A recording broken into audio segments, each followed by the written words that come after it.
Welcome to the Ordinary Doula Podcast with Angie Rosier, hosted by Birth Learning, where we help prepare folks for labor and birth with expertise coming from 20 years of experience in a busy doula practice, helping thousands of people prepare for labor, providing essential knowledge and tools for positive and empowering birth experiences.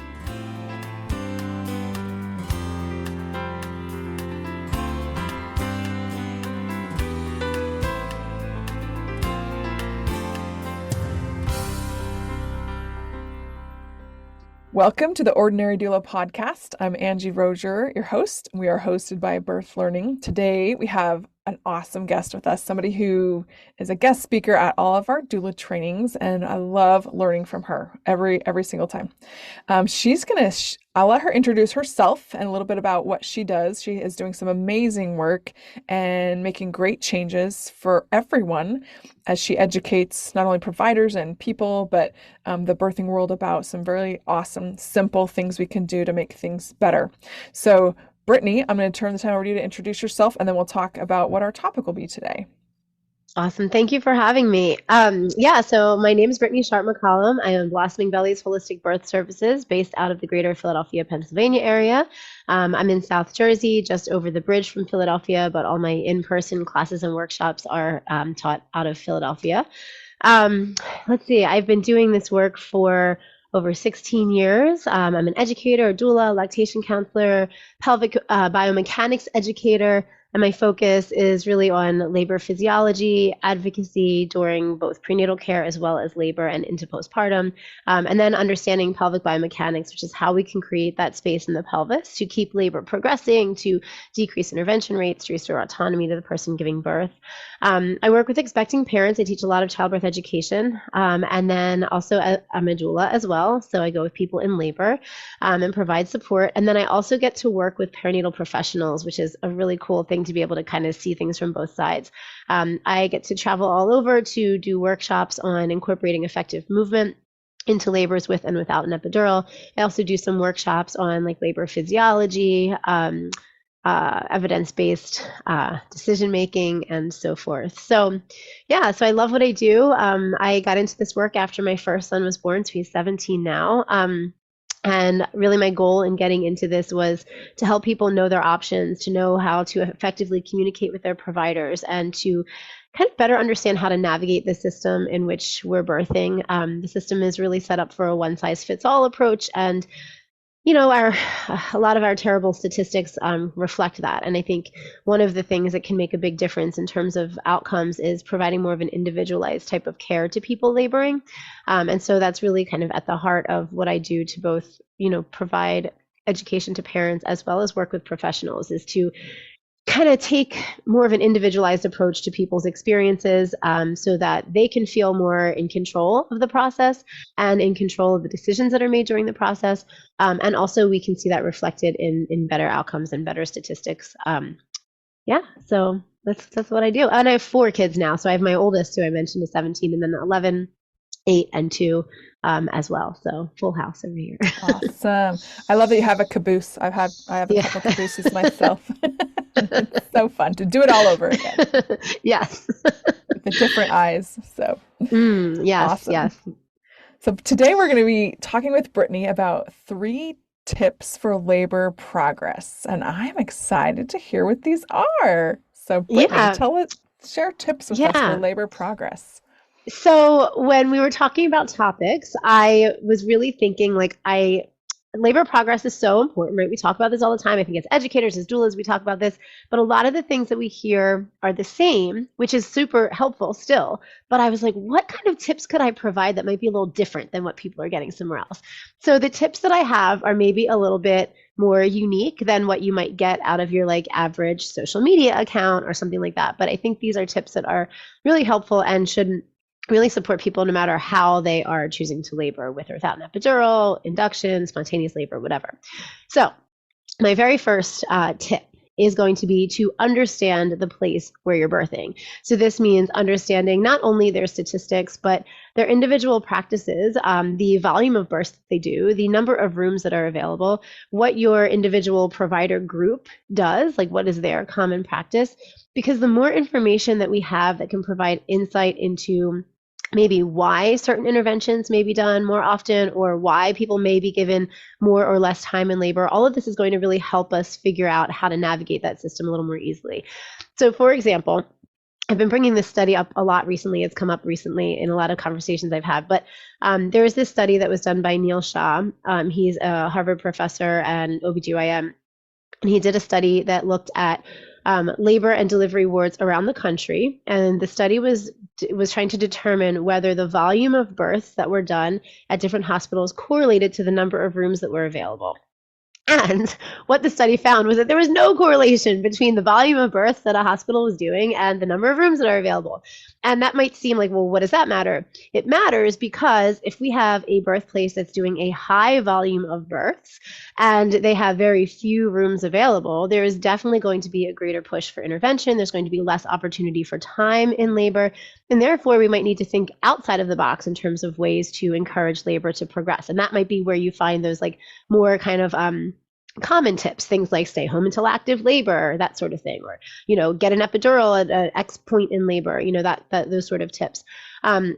So when we understand things like the volume of births that are done at our hospital, the number of labor rooms that are available, what our care provider typically expects in labor, and we can find those things out by asking lots of questions prenatally, then we have a better understanding of what's going to be expected from us during the labor process, and we can better gauge what other tools we're going to use to try to encourage either labor progress or to maybe postpone an epidural till a certain point, or consider staying home until a certain point in labor. We can better utilize those more common tips if we understand what's happening in the place where we're birthing. And then, I mentioned like a hospital that might have like a high volume of births and very few rooms available. There's also, the flip side of it, where you might have a hospital that has many rooms available and does a very low volume of births. And then there might not be as much pressure to move things along quickly in labor. It might make more sense to get the epidural at the point where you feel like you need it rather than trying to wait till a certain point in labor. The epidural can often slow things down. So sometimes we hear, well, you don't want to get that too early on because it could slow things. But what a lot of research is starting to tell us is that whether somebody has an intervention after getting an epidural, an intervention like augmentation of labor after getting an epidural, may have less to do with the epidural and may actually have more to do with how their individual provider practices. So that's what's so interesting about understanding where we're birthing and what's common among our care provider, because it totally could impact things like when we decide to head to the hospital, when we decide to get our epidural, if we have a better understanding as to like what's actually happening in that space. So that would be my first tip, is ask those questions so that you can better navigate the place in which you're birthing and the care team that you're using for support. That is fascinating, because I think in my practice a lot, over the years, some people want to birth at the biggest, shiniest, newest hospital, right? Which might have a high volume, but that may impact so many things, where others might choose to give birth. And I think people like bigger, they think bigger is better. There are some hospitals that I've worked in over the years. I think I've been in nearly 40 hospitals at this point, and some just are a quiet little place to have a baby. And so their staff isn't massive. People oftentimes look at the NICU status, right? Like the after baby care and what level of care the hospital can provide with no real risk of having to use a NICU. A lot of people may choose their hospital space as much as insurance allows for choice, I guess, based on that. But you're right. I have seen some really country hospitals, like rural hospitals, be pretty amazing, or not. Some of those are a little bit backwards in policy. And I've also, just this last year, it's been fascinating when I have folks who are scheduled for an induction. If at a busy hospital, sometimes they are on call. Like they have to, like, we'll call you when a room opens up. And one of the people's calls, it was seriously like 2:30 in the morning, and she was not expecting it. I don't think her phone was on. She was 9 months pregnant and missed the call. and therefore missed the induction. Oh my gosh. She missed her own induction, like, oh, time's up. We got to give it to somebody else. But I think that's Oh my fascinating. gosh. And Brittany, tell us too, how do you go about asking these questions? I think if you were to ask your run-of-the-mill provider at an appointment, they're not going to have those percentage, they're not going to have that information readily available. What's a good way to Yeah. go about finding this information? Yeah, so that's a great question. So I think we have a lot more resources at our disposal now than people did 10 years ago or 20 years ago. I think I would maybe say, take this with a grain of salt, but I think going on Facebook groups and asking people what their experiences have been at hospitals in the area is helpful to an extent. I mean, I always Right. tell people like, have to be willing to let some things go in one ear and out the other. But if you're trying to find out what's common at different hospitals in your area, or let's say you have like 3 hospitals that you're going to be choosing from to give birth, and maybe you have like given them a call, or you went to the orientation and you asked them questions, but maybe the answers weren't that specific, or they didn't know, like you said, then I might actually suggest tapping into some of those Facebook groups, or even like doulas. Doulas are going to give you really, hopefully, good, solid information without a whole lot of bias, like Right. actual information. Whereas I think sometimes when you're, asking people, they tend to share their stories more than necessarily the information that you're looking for, which sometimes can be challenging to hear as a pregnant Mhm. person. But tapping into those community resources, like asking doulas, interviewing different doulas, and as you're interviewing them, ask them like what has their experience been at different hospitals. Also, though, especially early on in the process, where maybe a doula isn't yet on somebody's radar, it might be helpful to reach out to like community resources, like Facebook groups of other expecting families, but also other resources you might already be using, maybe chiropractors, or massage therapists. Oftentimes, if somebody is a massage therapist, they might work with prenatal clients and they might have a little bit of insight to provide. But it never hurts to also like just set up a consultation with someone like a doula, where maybe you just pay them for an hour of their time just to kind of sort through the options that are available to you, because they'll definitely be able to provide you with some solid insight. I also think, though, that starting early in your prenatal care, asking questions, just bringing maybe 5 really most pertinent questions to you, to each prenatal visit, and just like opening up those doors of communication is really important. And if a provider says, "Well, I'm not sure what our statistic is," you could always say, "Could you give me a guess? Like, what do you think your practice's statistic is on this? Like, if you had to guess." And then you could also say, like, "Well, where can I find this information? Can you point me in the direction of the right person to give me this statistic?" So yeah, so I think using the community resources that are available and really being willing to like ask questions at prenatal visits, but not just settle for a I don't know or yes or no. Try to ask those open-ended questions, and really have conversations rather than being just like a list of things that you're asking. I love that. Go prepared with questions. I think Yeah, like we know hospital systems track everything, right? They yeah. keep amazing statistics on things, but getting Hmm. access in a format that into people who use it to make decisions. I think other things we could check out is like or health departments of your state or Yeah, your county, your local health departments could be interesting as well for your regional statistics in general. Maybe not to a yeah. specific facility, but yeah, I think that's a lot of good education people could gain. And I think I totally agree. Doulas get this bird's eye view of so Mm, many birthplaces, and yeah. we get to see the providers in the trenches. We get to see, what certain providers' behaviors are like when they at delivery time, and what the culture of the nursing staff is like.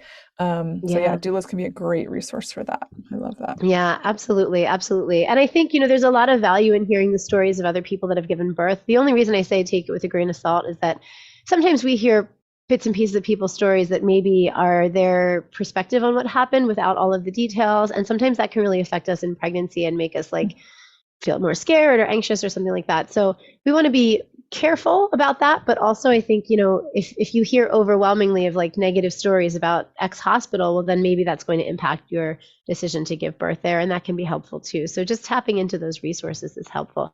I was thinking like along the lines of community resources. And then you were like the health department, like, yes, that would actually, those That would be too. good places There's a too. lot. It's Sorry. interesting. I'm working on some research for a group right now, and uh, how to decrease the cost of maternity Mm, care, specifically with NICUs. But there's a hospital we're looking at.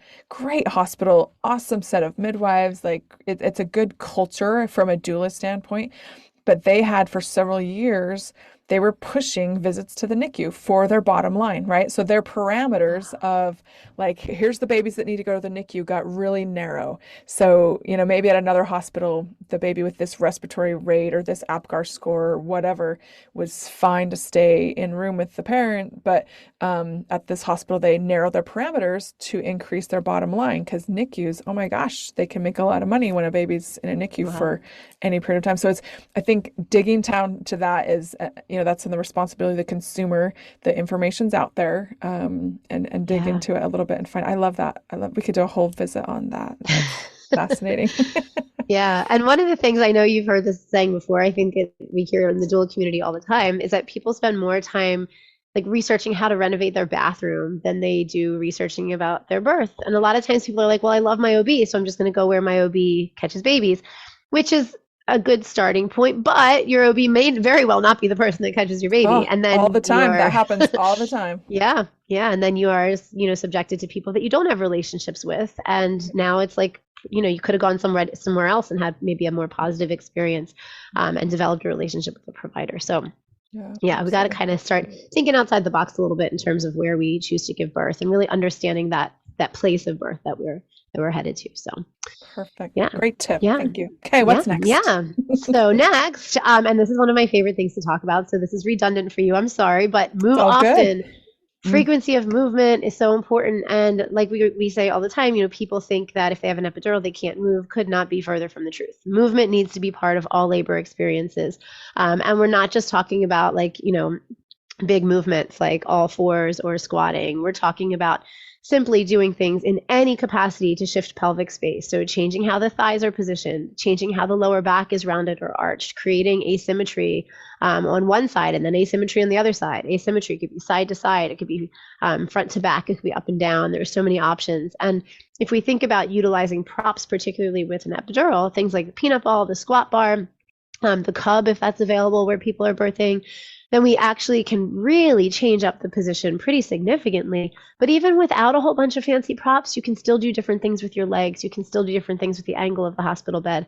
And if somebody's unmedicated, then they can move in whatever position feels right to them. And sometimes I find that when people don't have an epidural, they have a tendency to find a position that's comfortable and stay there for a long time.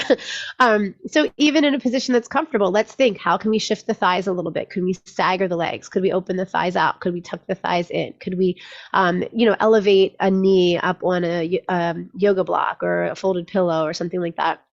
Creating some type of movement. And I would suggest every 5 contractions, which I know sometimes people are like, well, that sounds really frequent. Well, it depends on where you are in labor. In early labor, 5 contractions could be like every 30 minutes or every hour even.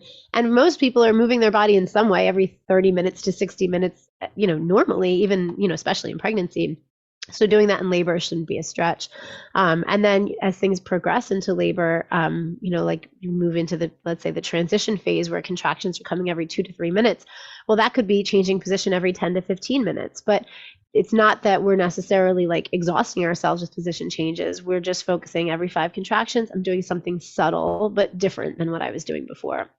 And that's, again, like super beneficial with or without an epidural, induced labor, spontaneous labor, and not forgetting to keep moving during pushing, because so many times people get into one position and stay there for a long time. And movement needs to be part of pushing too. Babies are still working their way down and out, and we need to keep changing that space for them. Yeah, I love that. And movement is when I ask my clients what tools they want to use during labor, movement is one of the top tools, both for comfort and it has a very practical purpose too. So movement is good all the way around. Very cool. Yeah. Yeah. And I would add to that too, moving rhythmically with the contraction.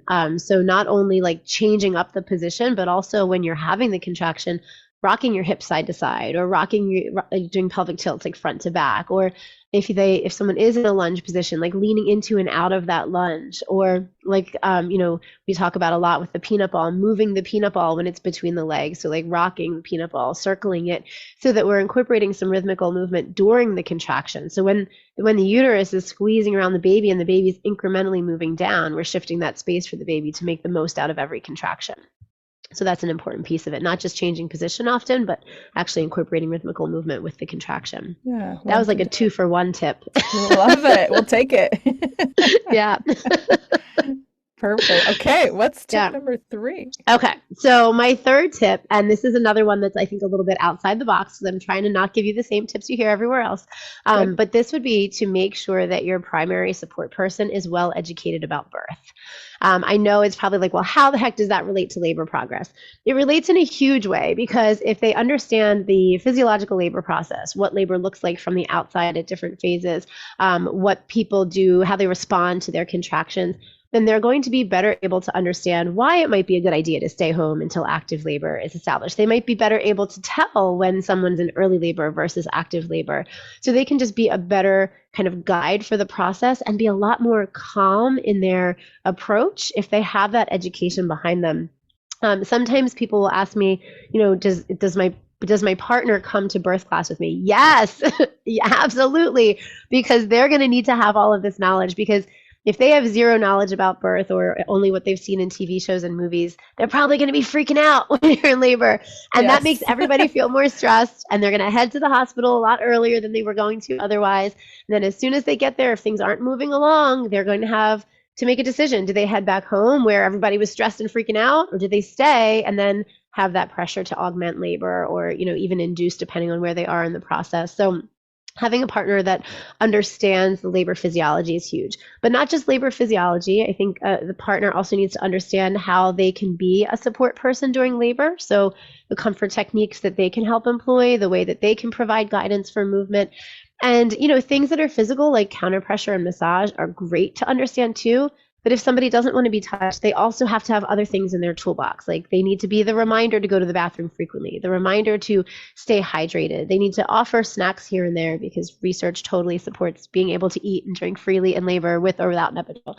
And again, like most people don't know that if they're not actually seeking out like education about birth. So a support person that is well-versed in the labor process and what their role looks like is important. And then a big piece of that too is having discussions in advance about the person that's giving birth, like what their expectations of their support person are, and then like talking openly about whether that was what the support person thought they were going to be doing. Right. Because sometimes people are not aligned. They think they are, but then when they actually start talking about it, they realize, oh, wow, like we're not on the same page. You expect me to do what? Right. Having those conversations early on in pregnancy, to the best of your ability, if you don't necessarily have a whole lot of knowledge just yet, but having those conversations, taking a birth class together so that then the conversations can continue, and then starting to maybe even write down a birth plan, whether you actually plan to hand that to your provider or not, but together, like writing down your preferences, talking about what the partner's role is going to look like, what the expectations are on both sides. I think that's really important. And I know, again, like how does that relate to labor progress? Because if you feel like you're not being supported well during labor, that is totally going to make you start to feel overwhelmed by the process. And then that engages the thinking brain, and then the thinking brain overpowers the primal brain that's releasing oxytocin, and the labor process can slow down.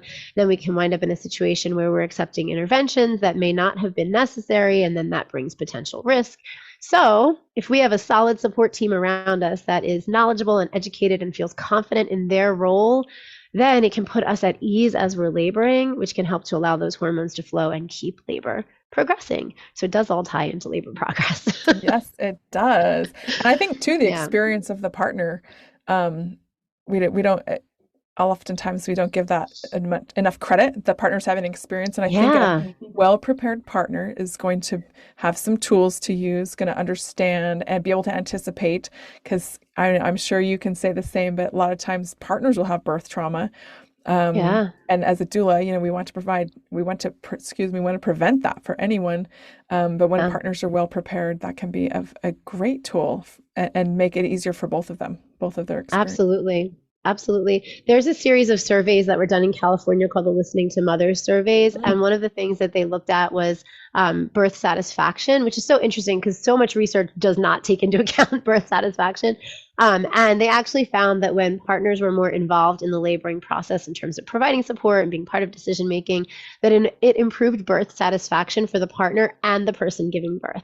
And birth satisfaction, like that's huge. Birth is such a life-changing, transformational event that to kind of ignore the emotional side of it is really unfortunate because it has the potential to like either create trauma that you then have to work through in the postpartum, or more ideally to create this empowering experience that you can kind of look back on and be like, yeah, that might have been totally crazy and hard, maybe the hardest thing I've ever done in my life, but like, wow, I totally did that and I feel really great coming out of it. And you know, that's often not something that we do alone. Like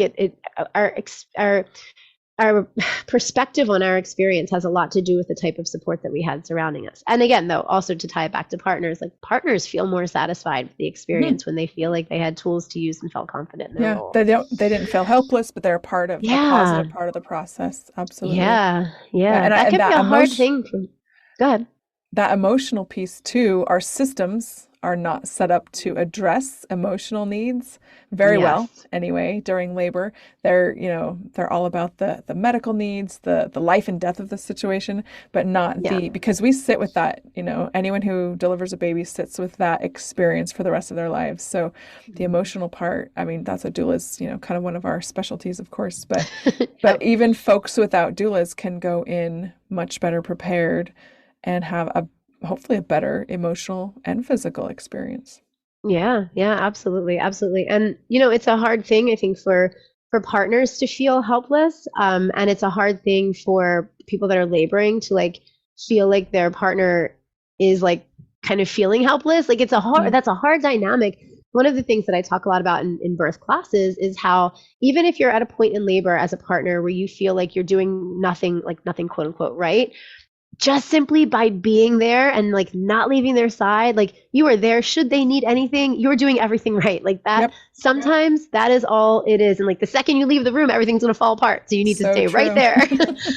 But like there's so much value in just that simple presence, even if that partner is like, well, I can never get the back rub right, or she doesn't want any of the water I'm offering. Well, that's all right. Like just simply being there, she knows you're there. That's so important. Yeah.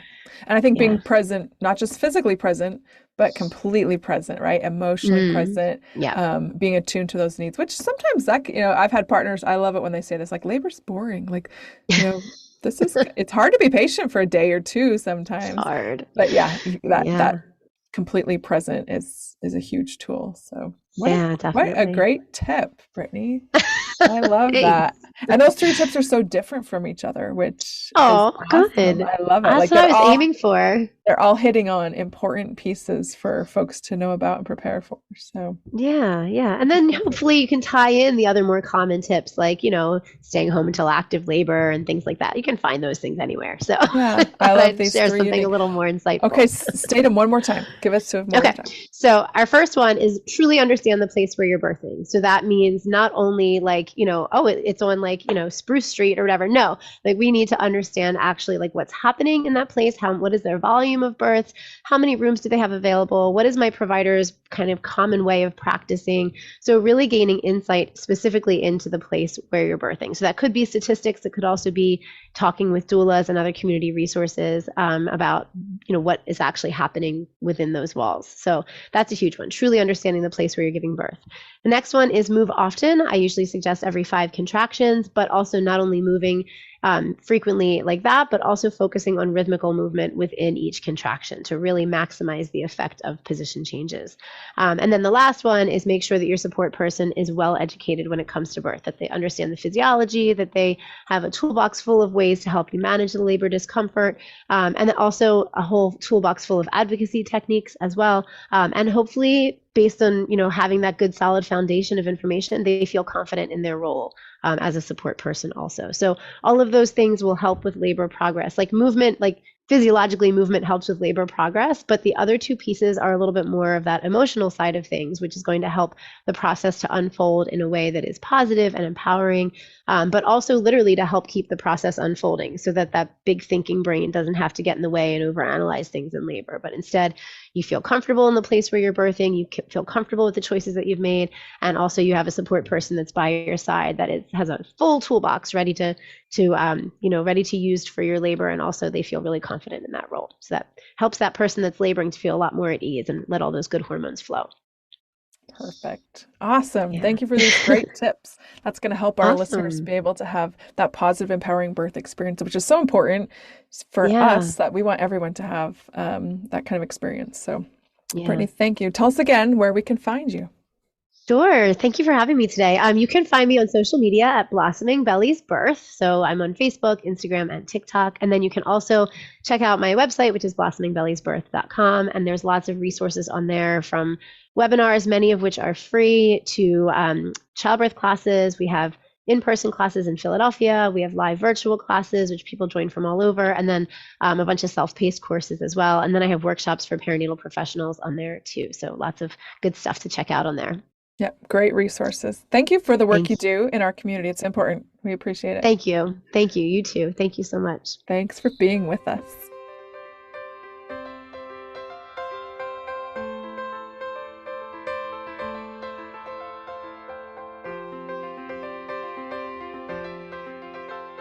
Thank you for listening to the Ordinary Doula podcast with Angie Rosier, hosted by Birth Learning. Episode credits will be in the show notes. Tune in next time as we continue to explore the many aspects of giving birth.